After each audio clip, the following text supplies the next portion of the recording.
ఉమ్మడి ఖమ్మం జిల్లాలో స్థానిక సంస్థల ఫస్ట్ ఫేజ్ నోటిఫికేషన్ రిలీజ్ అయింది. ఖమ్మం జిల్లాలో 10 జెడ్పీటీసీ 149 ఎంపీటీసీ స్థానాలకు ఎలక్షన్స్ జరగనున్నాయి. ఇక భద్రాద్రి కొత్తగూడెం జిల్లాలో 11 జెడ్పీటీసీ 113 ఎంపీటీసీ స్థానాలకు ఎన్నికలు నిర్వహించనున్నారు. భద్రాద్రి జిల్లాలోని 11 మండలాల్లో ఎన్నికలు కండక్ట్ చేస్తుండగా ఖమ్మం జిల్లాలో 9 మండలాల్లో ఎలక్షన్స్ నిర్వహించేందుకు ఏర్పాట్లు పూర్తి చేశారు. ఫస్ట్ ఫేజ్ ఎన్నికలపై మరింత సమాచారం కదిరి అందిస్తారు.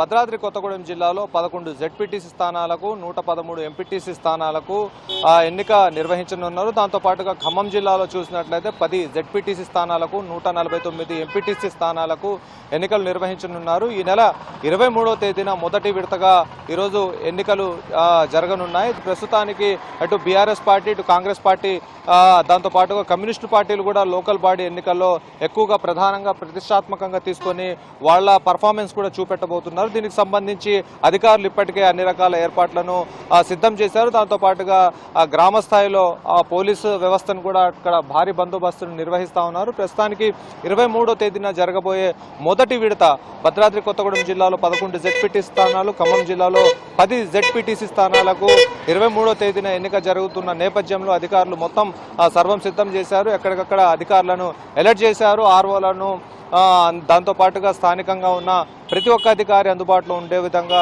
చర్యలు తీసుకుంటా ఉన్నారు. ప్రస్తుతానికి దీనికి సంబంధించి రాజకీయ పార్టీలన్నీ కూడా ఎవరికి వారు చాలా ప్రతిష్టాత్మకంగా తీసుకుంటున్నాయి. లోకల్ బాడీలో తమ సత్తా చూపెట్టడం కోసం రకరకాల వ్యూహాలను ఇప్పుడు ప్రలోభాలకు గురి చేసే విధంగా అధికారులు సర్వం సిద్ధం చేశారు. ప్రస్తుతానికి జిల్లా వ్యాప్తంగా చూసినట్లయితే భద్రాద్రి కొత్తగూడెం జిల్లాలో అశ్వాపురం, భద్రాచలం, బూర్కంపాడు, చర్ల, దుమ్ముగూడెం, కరకగూడెం, మణుగూరు, పినపాక, ఆళ్లపల్లి, గుండాల, జూలూరుపాడు ఇక్కడ ఎంపీటీసీ స్థానాలతో పాటు జెడ్పీటీసీ స్థానాలు ఇక్కడ 11 మండలాల్లో జరగనున్నాయి. దాంతోపాటుగా ఖమ్మం జిల్లాలో చూసినట్లయితే దాదాపుగా తిరుమలాయపాలెం నుంచి మొదలుకుంటే మధిర వరకు 10 మండలాల్లో నామినేషన్లు దాఖలు చేయనున్నారు. అయితే ప్రస్తుతం ఈరోజు ఎంపీటీసీ ఎన్నికల నోటిఫికేషన్ను విడుదల చేయడంతో 11వ తేదీ వరకు నిర్ణీత తేదీల్లో ఉదయం 10:30 నుంచి సాయంత్రం 5 గంటల వరకు నామినేషన్లు స్వీకరిస్తారు. ఆపై 12వ తేదీన నామినేషన్లను పరిశీలిస్తారు. 13వ తేదీన